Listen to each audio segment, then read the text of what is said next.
ठीक है, तो नाम कुछ भी बोल लो, it is a set of rules and regulations which needs to be followed by the people on which वो रूल्स और रेगुलेशंस अप्लाई करता है, उन्हें फॉलो करने की जरूरत है। ठीक है, अब आपकी जानकारी के लिए बता दूं कि इंडिया में विच इज द सुप्रीम लॉ, सबसे बड़ा लॉ किसे बोला जाता है इंडिया में, जिसके अंडर सारे लॉज को काम करना होता है, कोई भी लॉ इस लॉ के अगेंस्ट नहीं जा सकता है। आप लोग सब अपने स्कूल्स में इसके बारे में थोड़ा बहुत पढ़ के भी आ रहे होंगे। Which is the supreme law?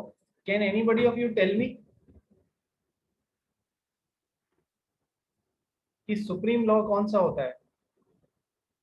Try तो मारो यार। Let the class be interactive.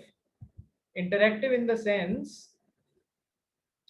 कि आप लोगों ने इंग्लिश की क्लास तो स्टार्ट कर दी है ना? Yes, sir. Yes, sir. तो उसमें आपने पढ़ा है ना, कम्युनिकेशन दो तरीके का होता है, या तो पढ़ लिया होगा या पढ़ेंगे अभी। Communication is of two types, एक होता है वन वे कम्युनिकेशन और एक होता है टू वे कम्युनिकेशन।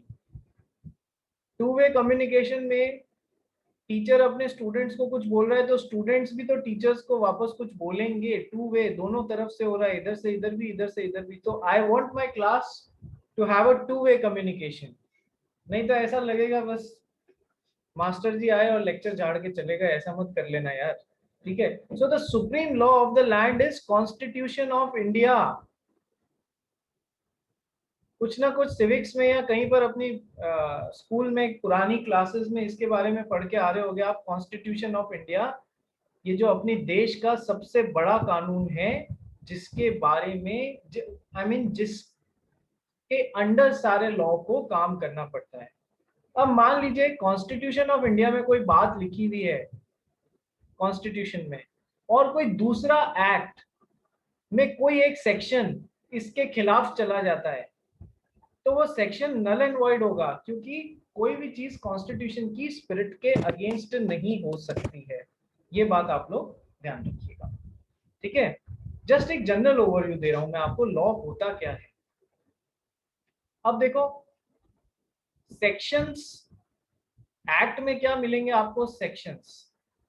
कॉन्स्टिट्यूशन में क्या, ये सेक्शन जो होते हैं ना, सेक्शन 1, सेक्शन 2, सेक्शन 3 वगैरह वगैरह, कॉन्स्टिट्यूशन में इन्हीं सेक्शंस को आर्टिकल बोला जाता है। Article 1, article 2, article 3। Indian contract act में आपको मिलेगा सेक्शन 1, सेक्शन 2, सेक्शन 3। इस तरीके से यदि कोई कानून रूल्स के नाम पे फॉर्म हुआ है तो rule number 1, rule number 2, rule number 3, इस तरीके से ये चीजें फॉर्म होती हैं। तो इन्हें सेक्शंस भी बोला जाता है, आर्टिकल भी बोला जाता है, रूल्स भी बोला जाता है। ठीक है भाई, अब ध्यान रखिएगा, लॉ को ब्रॉडली दो तरीके से क्लासिफाई किया गया है। लॉ दो तरीके का होता है। The first one is civil law and another one is criminal law. Civil law and criminal law. Criminal law तो नाम से ही समझ में आ रहा है यार, क्या चीज होती है, जिसमें आपने यदि कोई क्राइम कर दिया है उससे रिलेटेड लॉ होता है, जिसमें आपको सजा मिलेगी, जेल होएगी वगैरह वगैरह। तो that is all the laws like IPC, Indian penal code. नाम सुने आपने इनके?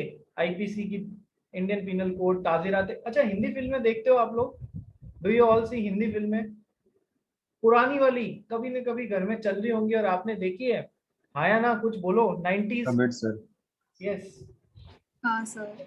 तो उसमें एक बहुत ही जज का एक बहुत ही फेमस डायलॉग होता था, यदि कोई मर्डर करके आया और उसका ट्रायल चल रहा है कोर्ट में, तो कटघरे में वो आदमी खड़ा हुआ है, जब जज को कंफर्म हो जाता है कि मर्डर इसी ने किया है, तो जज एक फिक्स डायलॉग बोलता था पुरानी हिंदी मूवीज में, ताजीराते हिंद की दफा 302 के तहत मुलजिम को फांसी की सजा दी जाती है। व्हाट इज ताजीराते हिंद? Indian penal code. Penal means penalty. आपने चूंकि कोई क्राइम किया है, अब आप पे पेनल्टी लगेगी। तो ताजीराते हिंद की दफा, मेरे राइटिंग पे मत जाना रे, दफा 302। दफा मींस धारा, धारा मींस सेक्शन। 302 के अंतर्गत मुलजिम को फांसी की सजा दी जाती है, he will be hanged till death. तो क्रिमिनल लॉज वो जिसमें आपने कोई क्राइम किया है ना, तब उनसे आपको डील करने की जरूरत पड़ेगी। And what are civil laws? Civil laws में आपने कोई गलती की है तो आपको कोई ऐसे जेल में नहीं डालेंगे, फांसी पे नहीं चढ़ाएंगे, ये सब बातें नहीं हो रही है, ठीक है। Civil laws are just opposite to criminal laws. इसमें ये सब बातें नहीं है जो क्रिमिनल लॉज में होती है। जस्ट दो लोगों के बीच में यदि कॉन्ट्रैक्ट बनना है तो वो कैसे बनेगा, उसके रूल्स क्या होंगे कॉन्ट्रैक्ट बनाने के between mister X and mister Y, ठीक है।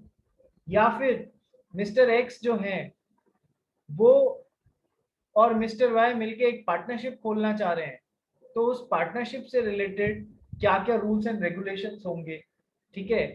एक लिमिटेड लाइबिलिटी पार्टनरशिप में अपना धंधा स्टार्ट करना चाह रहे हैं तो इससे रिलेटेड रूल्स क्या होंगे।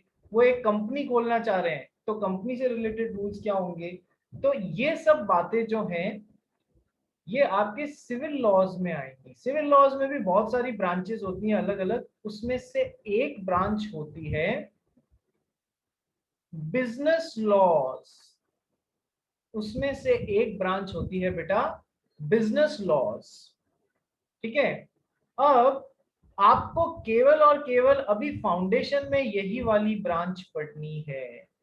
आपको फाउंडेशन में बिजनेस लॉज की ही ब्रांच पढ़नी। बिजनेस लॉज भी सारे नहीं पढ़ने हैं, केवल 5 एक्ट पढ़ने हैं अपने को। We need to read only 5 acts out of the business laws, ठीक है। वो 5 एक्ट के नाम बताने से पहले ऑलमोस्ट मैं सारे बता ही चुका हूं, फिर भी मैं ऑफिशियली एक बार वापस आपके साथ में डिस्कस करूंगा।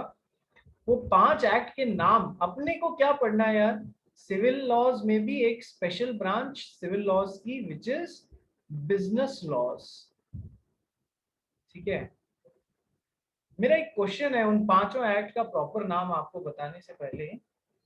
यार आप तो बनने वाले हैं चार्टर्ड अकाउंटेंट। चार्टर्ड अकाउंटेंट तो आपको अकाउंटेंसी से रिलेटेड बातें पढ़ानी चाहिए, आपको टैक्सेशन से रिलेटेड बातें बतानी चाहिए। यार ये आपको लॉ क्यों पढ़ा रहे हैं? कभी सोचा है आपको लॉ क्यों पढ़ा रहे हैं? बताओ, why are you being taught law under the course of chartered accountancy? Come on tell me. So to understand the business principles of accountancy, how they use. I think Jeet is speaking. Jeet, Yeah, sir. हाँ Jeet, can you please be bit louder? Yeah, sir. To understand the company principles.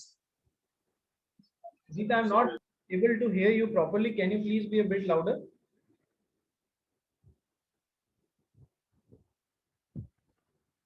Jeet, Sir, to understand the company principles of accountancy they carry out.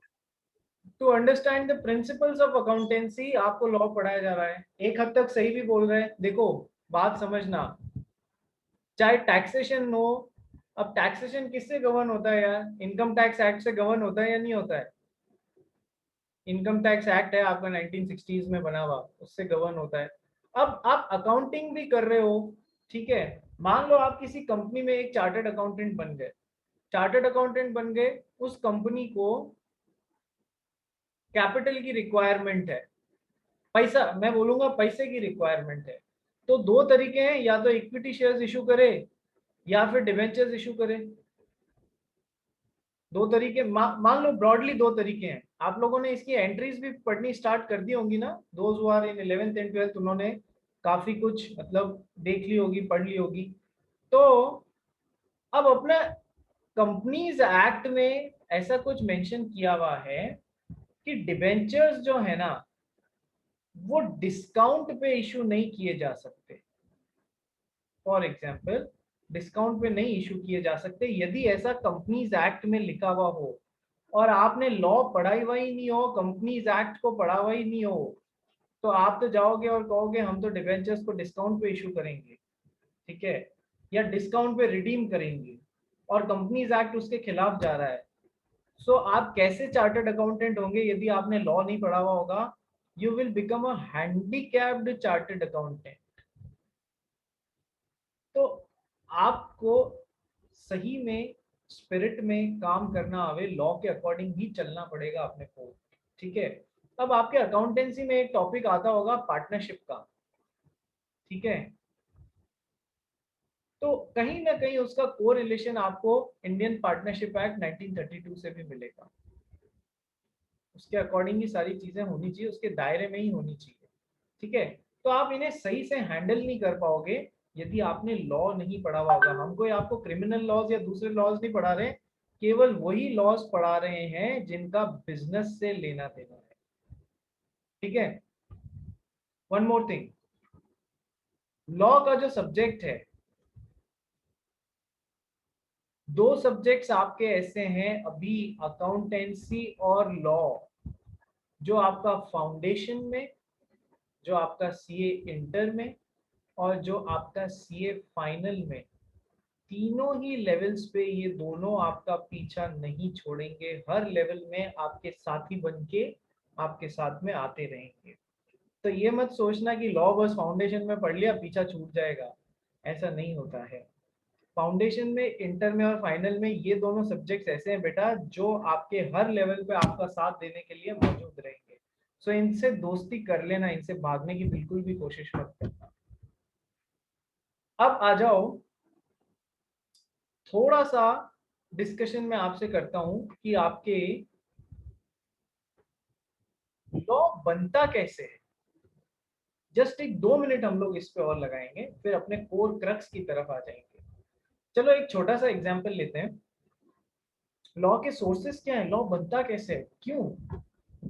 सोचो, जब अपने early early 1900 का जमाना चल रहा होगा, उस समय सड़कों पे नई नई मोटर कार्स आई होंगी। कैन यू जस्ट इमेजिन कि वो ब्लैक एंड व्हाइट एरा चल रहा है, उसमें नई नई सड़कों पे मोटर कार आई है। मोटर कार्स के ऊपर कोई को रेगुलेट करने के लिए कोई लॉ नहीं है, वो मोटर कार ऐसे ही दौड़ती रहती हैं सड़कों पे। कभी किसी आदमी का एक्सीडेंट कर दिया, कभी दो मोटर कार आपस में भिड़ गई, कभी एक रास्ता था चौराया था जिसपे चार रास्ते थे, कोई मोटर कार अपनी मर्जी से इधर जा रही है, कोई इधर जा रही है, कोई इसके ऊपर से यहाँ पर जा रही है, ठीक है। सो इन सब चीजों देखो, प्रॉब्लम क्या हुई, प्रॉब्लम क्रिएट हुई, न्यूसेंस क्रिएट हुआ, प्रॉब्लम क्रिएट हुई कि कोई ऐसे जा रही है, कोई ऐसे जा रही है, एक्सीडेंट हो रहा है। तो रूल्स बनाए गए सड़कों पे चलने के लिए। सबसे पहले रूल बनाया गया, हर गाड़ी का रजिस्ट्रेशन होना चाहिए सरकार के पास में। आपकी कार के पीछे नंबर प्लेट पे एक नंबर जो है वो आपको गवर्नमेंट देती है रजिस्टर करने के बाद में आपकी कार को। तो हर कार को सबसे पहले सरकार के साथ में रजिस्टर होना चाहिए। कार को ड्राइव करने के रूल्स हैं, जैसे कि लाइसेंस आपको 18 प्लस होने के बाद में ही मिलेगा, ठीक है। लर्निंग लाइसेंस पहले ही मिल जाएगा, that is a separate thing. Rule क्या है कि आपको यहाँ से लेफ्ट जाना है, राइट नहीं जा सकते। सामने जाना है या फिर राइट जाना है तो पूरा घूम के जाना पड़ेगा। लॉ बनाया गया। प्रॉब्लम स्टेटमेंट्स आते हैं ना जब हमारे जीवन में हमारे सामने, तो हम उनको कैटर करने के लिए कानून बनाते हैं। Number 1 sources are problem statements.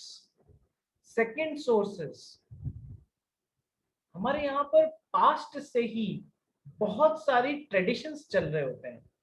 Past से ही बहुत सारे ट्रेडिशंस चल रहे होते हैं। कोई 200 साल, 500 साल, 1000 साल पुराने ट्रेडिशंस होते हैं, तो उनको कन्वर्ट कर दिया जाता है ऑफिशियली रिटन लॉ में। तीसरा source of law, first source of law problem statement. Second, जो हमारे इतने सालों से जो हमारी प्रथाएं जिनको बोलते हैं ना, वो सब, कि हम सब दीपावली मना रहे हैं, हजारों साल से मना रहे हैं यार, ये एक हमारी प्रथा है। जब उस प्रथा को का हमारे जीवन में इतना ज्यादा इम्पैक्ट होता है, तो हम उसे कई बार लॉ का शेप भी दे देते हैं। जैसे कि आपने सुना है HUF, Hindu undivided family. HUF के बारे में सुना होगा ना आपने, बिजनेस करने का एक तरीका। Yes. तो जब एक Yes, sir. आदमी था, उसके 2 बच्चे थे, फिर उनके और दो दो बच्चे सबके हुए, तो इनके बीच में फैमिली का बिजनेस कैसे चलेगा, कौन करता होगा, वगैरह वगैरह, ये सब आपके हिंदू लॉ में दिया हुआ है। हिंदू लॉ तो बाद में बना, प्रैक्टिसेस पहले से चली आ रही थी यार, ठीक है, उसी को लॉ का शेप दे दिया गया। सो लॉ का एक आपका जो सोर्स है that is the problem statement. Problems आती हैं तो हम उन पे लॉज बनाते हैं। 1800s में फैक्ट्रीज खुलनी चालू हुई। फैक्ट्रीज ने पॉल्यूशन करना चालू किया तो पॉल्यूशन एक्ट बन गया हमारे यहाँ पर इंडियन, मतलब pollution act, air pollution, water pollution, noise pollution, ये सब के से रिलेटेड एक्ट बनने लगे, फैक्ट्रीज एक्ट बनने लगा, फैक्ट्रीज में वर्कर्स आए उनकी भलाई के लिए वर्कमैन कंपनसेशन एक्ट, ये सब बनने लगे। तो जैसे जैसे प्रॉब्लम्स आती है ना, उन प्रॉब्लम्स को सॉल्व करने के लिए लॉ बनाए जाते हैं। सेकंड, जो हमारे प्रथाएं चल रही हैं उनसे भी लॉ आता है। तीसरा, लॉ कहाँ से आता है, लॉ का सोर्स क्या है? लॉ का सोर्स आप लोगों ने देखा है, हमारे यहाँ पर कोर्ट्स होती हैं, ठीक है। वैसे तो लॉ पार्लियामेंट में बनता है, नेशनल लेवल के जो लॉज हैं वो पार्लियामेंट में बनेंगे और जो स्टेट लेवल के लॉज हैं वो विधानसभा में बनेंगे, ठीक है।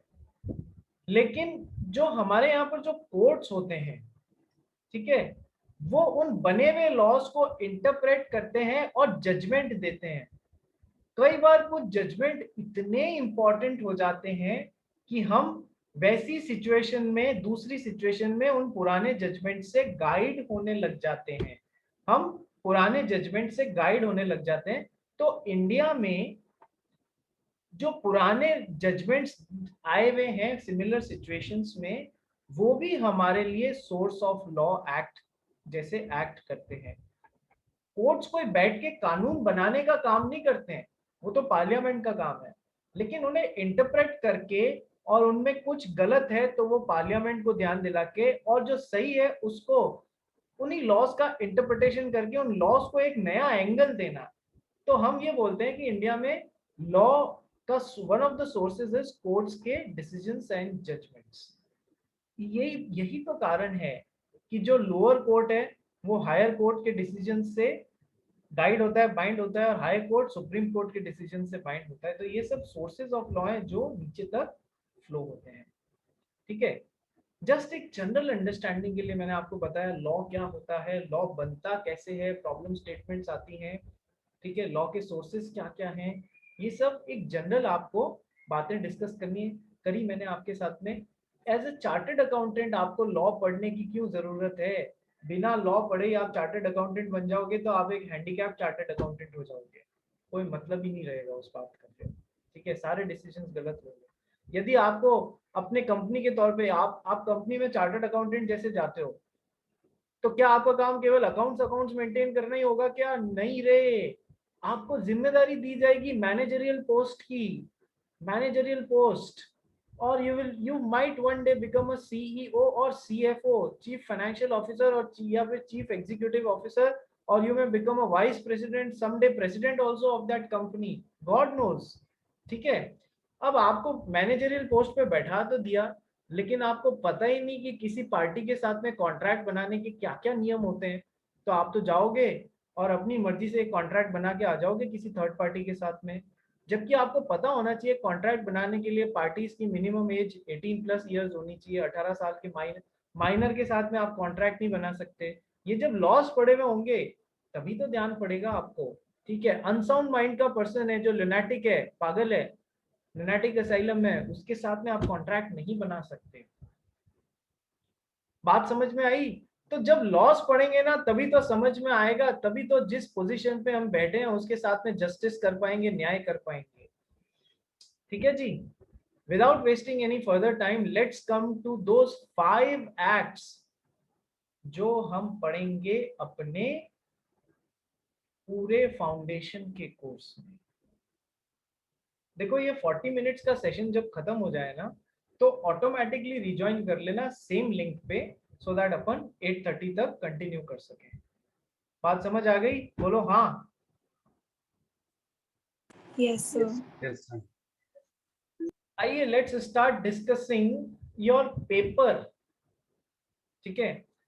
पेपर डिस्कस करने से पहले एक बात और बताना चाहता हूं आपको कि आपका ये जो सेकंड पेपर है, फर्स्ट अकाउंटेंसी वाला है, सेकंड पेपर जो है उसका नाम है business laws and BCR, business correspondence and reporting, business correspondence and reporting. Correspondence यार वही एक दूसरे से अपन करस्पॉन्ड करते हैं, लेटर लिखते हैं, वगैरह वगैरह बातें करते हैं। तो business laws and business correspondence and reporting, यानी सेकेंड पेपर में 2 सब्जेक्ट्स हैं आपके, ठीक है। बिजनेस लॉस का ये पेपर 100 मार्क्स का है, सेकेंड पेपर जो है ये 100 मार्क्स का है। इसमें से 60 मार्क्स का वेटेज तो आपका रहेगा लॉ का पेपर के, और 40 मार्क्स का वेटेज आपके रहेगा जो बीसीआर का पेपर है उसके। पारुल मैम ले रहे हैं आपके बीसीआर का पेपर?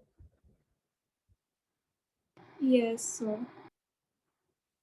चलिए, तो मैं आपका 60 मार्क्स का पोर्शन कवर कराऊंगा, और माइंड यू बहुत मजा आएगा ये पोर्शन करते हुए। कई जगह फ्रस्ट्रेशन भी होगा कि सर ये क्या थ्योरी है, समझ में नहीं आ रही है, और कई जगह मजा भी आएगा पढ़ते हुए अपने को। So it's a mixed bag, ठीक है, बट एक अच्छा कोशिश करेंगे अपन इसको कंप्लीट करने की। I will be taking only this 60 marks वाला पोर्शन, ठीक है।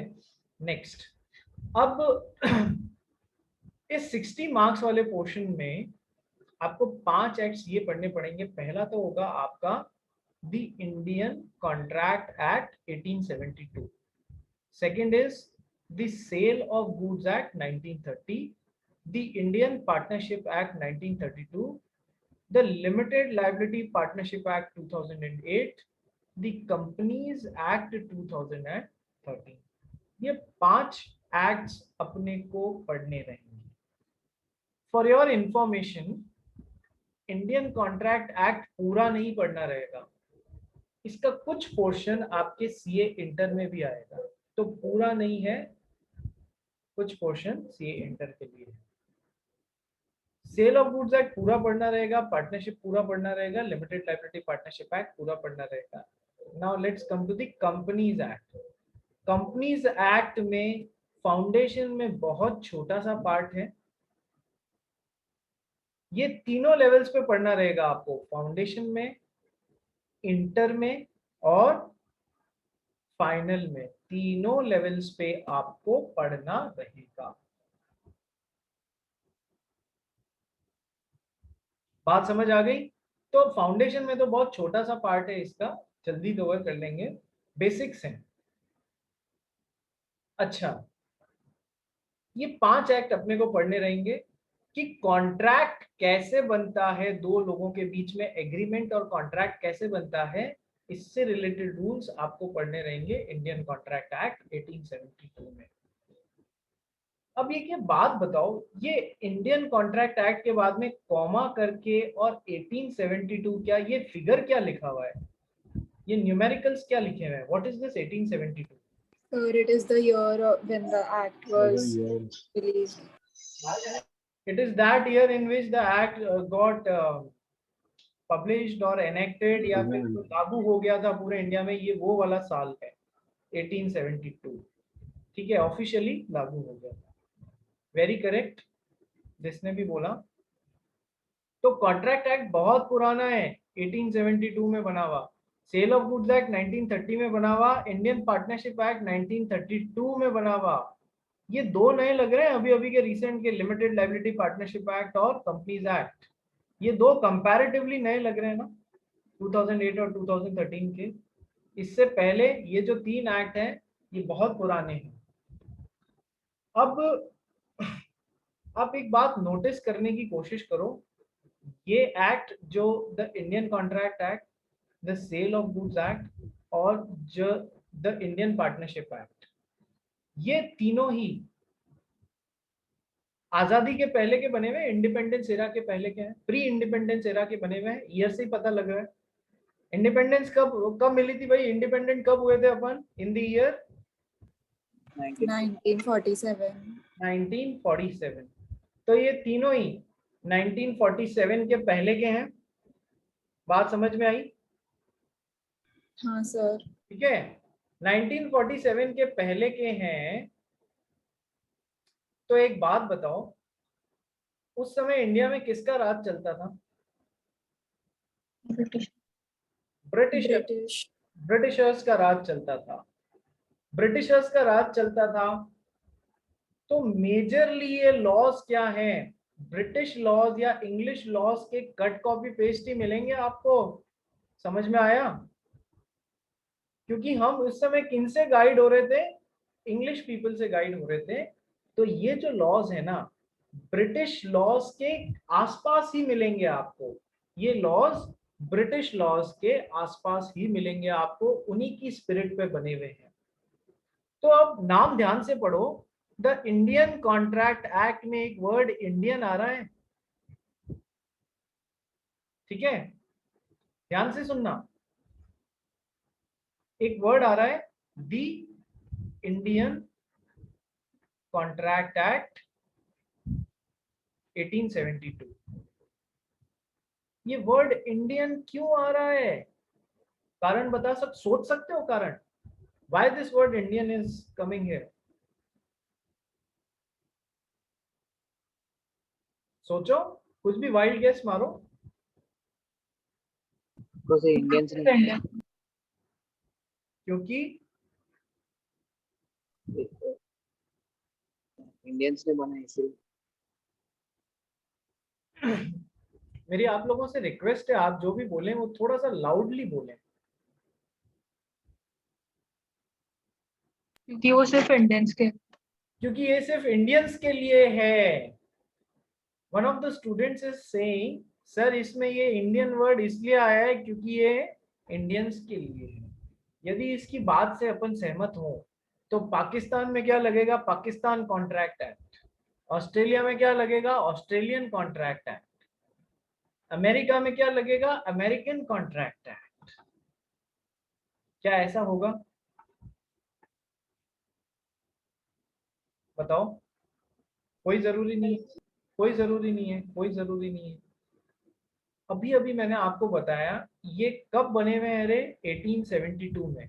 1872 में ब्रिटिशर्स का राज था, तो ब्रिटिशर्स के खुद के यहाँ पर एक कॉन्ट्रैक्ट एक्ट चल रहा था, और इंडिया में भी उन्होंने एक कॉन्ट्रैक्ट एक्ट लागू किया, द इंडियन कॉन्ट्रैक्ट एक्ट। तो इन दोनों को डिफरेंशिएट करने के लिए उन्होंने इसमें नाम में एक वर्ड जोड़ दिया, इंडियन कॉन्ट्रैक्ट एक्ट। समझ में आया? बोलो। इंडियन वर्ड इसलिए नहीं आ रहा है कि ये इंडिया पे लग रहा है, कि ऑस्ट्रेलिया में लग रहा होता तो ऑस्ट्रेलियन कॉन्ट्रैक्ट एक्ट होता, ये कारण नहीं है। कारण ये to differentiate between their own act and the act which was prevalent in India, जो उन्होंने इंडिया के लिए बनाया था, उसमें दोनों में रेफर करते वक्त डिफरेंशिएट करने के लिए इंडियन कॉन्ट्रैक्ट एक्ट। अब समझ आ गया? बोलो हाँ। Yes, sir. ठीक है। Yes. तो इस हिसाब से देखो, पार्टनरशिप एक्ट का नाम भी देखो। पार्टनरशिप एक्ट के नाम में क्या आ रहा है? The Indian partnership act. कब बना हुआ है? आजादी से पहले का, 1932 में। इसलिए ही वर्ड इंडियन पार्टनरशिप एक्ट है। तो अब एक क्वेश्चन आना चाहिए तुम्हारे दिमाग में कि sir sale of goods act भी तो 1930 में बना हुआ है, 1947 आजादी से पहले बना हुआ है, तो इसमें इंडियन वर्ड क्यों नहीं आ रहा है सर? क्या हो गया सर?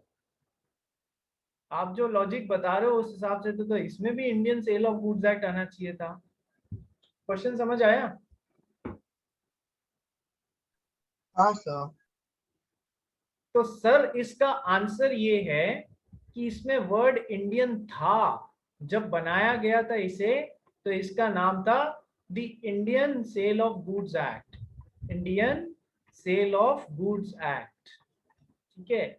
1960s वाला जो दशक है उसमें इसमें से वर्ड इंडियन हटा दिया गया और नाम क्या पड़ गया?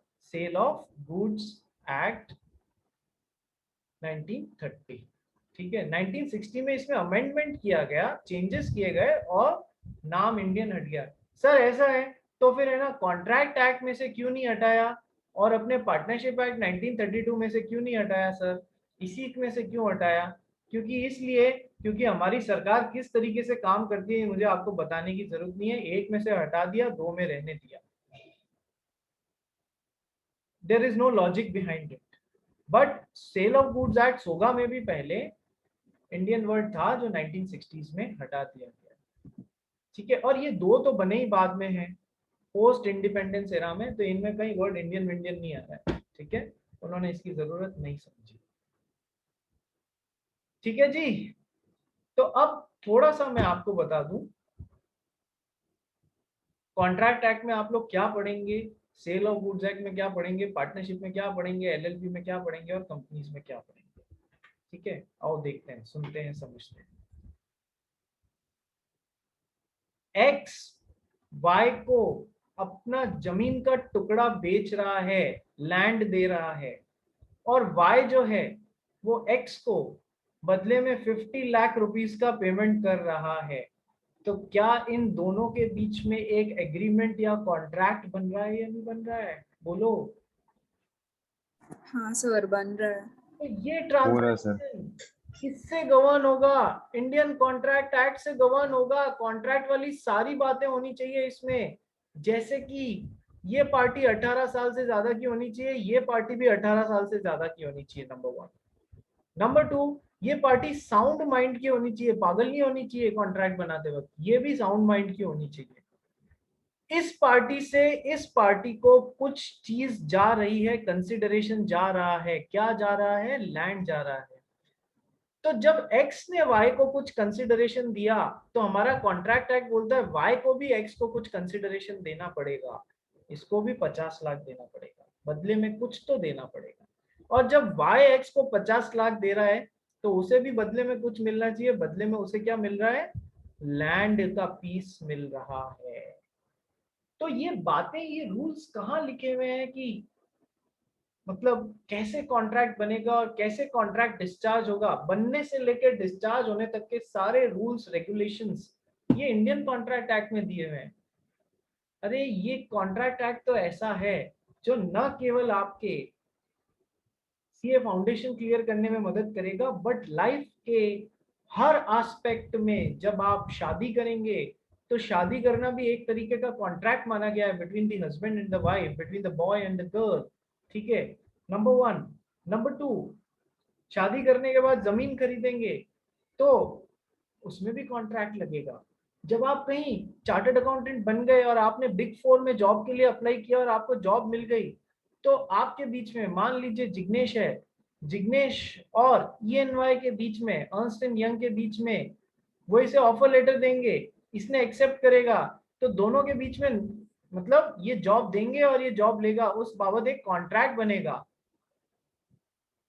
समझ में आया? वहां कॉन्ट्रैक्ट काम आएगा आपके लाइफ में। जो भी आप करोगे किसी सेकंड थर्ड पार्टी के साथ में, उसमें कॉन्ट्रैक्ट एक्ट का इंटरफेरेंस होगा ही होगा, कोई नहीं रोक सकता। ठीक है, तो दो पार्टीज के बीच में कॉन्ट्रैक्ट या एग्रीमेंट कैसे बनेगा? कुछ एग्रीमेंट शुरुआत से ही गलत होते हैं, वैसे एग्रीमेंट्स नहीं बनाने अपने को, वैसे कॉन्ट्रैक्ट्स नहीं बनाने। ये सारे रूल्स हम कहाँ पढ़ेंगे? अपने इंडियन कॉन्ट्रैक्ट एक्ट। ठीक है, पहला act. Next is sale of goods act. नाम में क्या आ रहा है? गुड्स आ रहे हैं, गुड्स गुड्स गुड्स। देखो, sale of goods act governs selling and buying of goods। Sale of goods act किसे गवर्न करता है? Selling and buying of goods between two people. Now what is goods? Goods में movable items को cover किया गया है। Movable items को goods जैसे कवर किया गया है। जब सेल ऑफ गुड्स एक्ट चालू करेंगे तो गुड्स की बहुत लंबी फेहरिस्त पढ़ेंगे, गुड्स में क्या कवर है करना है और क्या कवर नहीं करना है। बट नट शेल में अभी ये समझो कि जब गुड्स को खरीदने और बेचने की बात हो रही है तो उस पर कौन सा लॉ अप्लाई होगा? Sale of goods act 1930 apply होगा। ठीक है sir, sale of goods act 1930 apply कर देंगे इस पे। गुड्स किसे बोलते हैं? मूवेबल आइटम्स को बोलते हैं। कार हो गई, मशीनरी हो गई, बेंचेस हो गई, ठीक है, और क्या क्या हो सकता है? कोई भी छोटे से टॉयज हो गए, ये सब क्या है? ये मूवेबल आइटम्स हैं। इमूवेबल आइटम्स यानी कि लैंड हो गया, बिल्डिंग हो गया, मशीनरी अटैच टू लैंड हो गया, ट्री हो गया, ये सब इमूवेबल आइटम्स हैं। इनके खरीदने और बेचने पे sale of goods act apply नहीं हो सकता, इनके खरीदने और बेचने पे sale of goods act apply होगा। इससे रिलेटेड लॉ पढ़ना है आपको। मेरे ख्याल से टाइम सेशन का पूरा हो गया, रीजॉइन कीजिए वापस।